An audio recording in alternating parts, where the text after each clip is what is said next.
Imagine standing in front of your bedroom mirror late at night and watching your reflection smile, but you didn't smile back. What if that reflection wasn't just a reflection? What if it had a mind of its own, watching you, waiting for the perfect moment to take your place? This is the story of Hannah, and the mirror that changed her life forever, or ended it. Hannah stood in front of the old mirror examining the frame, its dark wood smooth beneath her fingertips. There was something captivating about it. She couldn't explain it, but it seemed to call to her as she wandered the dusty aisles of the flea market, her eyes scanning the rows of forgotten trinkets.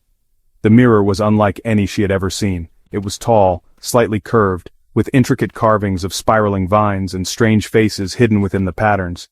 It was almost too dark in some areas, and the faces looked like they were watching her. She shuddered but couldn't tear her gaze away. "Would you like it?" The voice of the vendor startled her. The old woman who owned the stall looked at her with a knowing smile, her eyes sharp and distant, as though she could see into the very depths of Hannah's soul. I don't know," Hannah replied, uncertain why she was so drawn to it. "It's a special piece. You'll understand once you've had it for a while," the woman said cryptically. She gestured toward the price tag, which was far lower than it should have been for such an antique.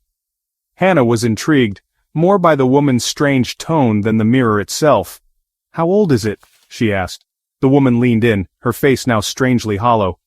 "Older than you can imagine. Some things don't want to be left alone." She looked away as if distracted by something unseen before adding, "But you'll be safe with it. Don't worry." Hannah, feeling a rush of unease and excitement, decided to buy it. She paid and carried the mirror back to her apartment, her mind filled with thoughts of how it would add an air of elegance to her small room. At first, everything seemed perfectly normal. The mirror fit nicely on the wall across from her bed. It reflected the entire room, her desk, her bookshelves, the bed in the center. Everything looked as it should. But as the days passed, something felt off. It was subtle at first, just a flicker of hesitation in the reflection, like when she moved her hand it didn't quite mimic her. It was slow at first, like the mirror was taking longer to catch up with her movements. Hannah tried to brush it off. Maybe she was just tired, or maybe the mirror had a flaw in its reflection. But the movements didn't stop. Every time she looked at the mirror, her reflection seemed to be slightly out of sync. At times her movements were mirrored perfectly, but at others, the reflection lagged behind, like an old film reel struggling to catch up. One night, as she brushed her hair before bed, she noticed something different. When she turned her head to look at the reflection, it took a full second longer for her reflection to follow. But it wasn't just the delay. Her reflection didn't look tired. It looked too calm, too still. A strange unease crept up her spine, but she forced herself to ignore it, focusing instead on finishing her nightly routine. She turned away from the mirror, heart hammering, but then her reflection didn't move. For a long moment she stood still, her breath shallow, watching the reflection of herself still staring at her from the glass. She took a cautious step back, and the reflection mirrored her every movement, but there was something in its eyes, something that wasn't hers. The reflection blinked. That was the moment she first realized something was wrong. Days passed, and the strange occurrences escalated. At night the whispering started, faint at first like the wind rustling through the curtains, but soon it became clearer. "Hannah." The whisper came from the mirror itself. It wasn't loud, but it wasn't imagined either. It was too real. It was too close. "Hannah, I'm waiting for you." She froze. The words seemed to come from everywhere, seeping out from the glass itself. At first she tried to tell herself it was nothing more than her imagination. Perhaps it was a trick of the wind. Perhaps her mind was playing tricks on her after hours of staring at the mirror. But the more she tried to ignore it, the louder the whispers became. They were more insistent now, almost demanding, let me out, and I'll show you." The reflection moved once again, but this time it didn't just lag behind, it was watching her closely, its lips parted as though to speak, but no sound came out. Hannah felt a chill run down her spine as she backed away from the mirror. But as her foot hit the floor, she heard a soft tapping on the glass. The reflection's hand was pressed against it, its fingers moving in a slow, deliberate motion, as if it were trying to reach through. She gasped and turned, stumbling away, but when she glanced back, the tapping had stopped. The reflection was just standing there, still and waiting. As the days passed, the mirror became an obsession. Hannah couldn't tear herself away from it. The whispers didn't stop. In fact, they became more persistent, more persuasive. It was as though the reflection was trying to convince her to let it out. "You don't belong here, Hannah. You could be free. You could be perfect. All you need to do is step into the glass.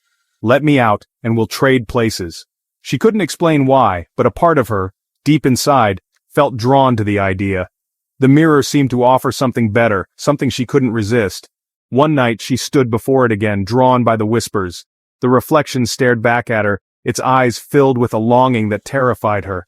She felt a tug in her chest, a desire to reach for it, to answer its call. She stepped closer. The reflection stepped forward as well. "Step through, Hannah, I'm waiting." Her breath hitched. She could hear the voice clearly now, as if the reflection was speaking directly into her mind. It wasn't her voice. It was lower, colder, almost too seductive. Without thinking, she reached for the mirror. Her fingers brushed the surface, and for a moment it felt warm. And then the mirror cracked. The glass shattered inward, splintering into millions of shards, but it didn't fall. It didn't scatter. Instead, the cracks began to glow. The reflection, her reflection, pressed its hands against the glass and pulled itself forward. Hannah screamed and pulled back, but it was too late. The reflection lunged through the shards, and as her body collided with the mirror, it began to pull her in. The moment Hannah crossed the threshold, she found herself in a dark, decaying version of her apartment. The air was thick with dust and cold, the furniture covered in old sheets, and shadows danced along the walls as though alive. She tried to scream, but no sound came out. Behind her, the mirror was gone. In its place was a door, leading to another endless stretch of darkness.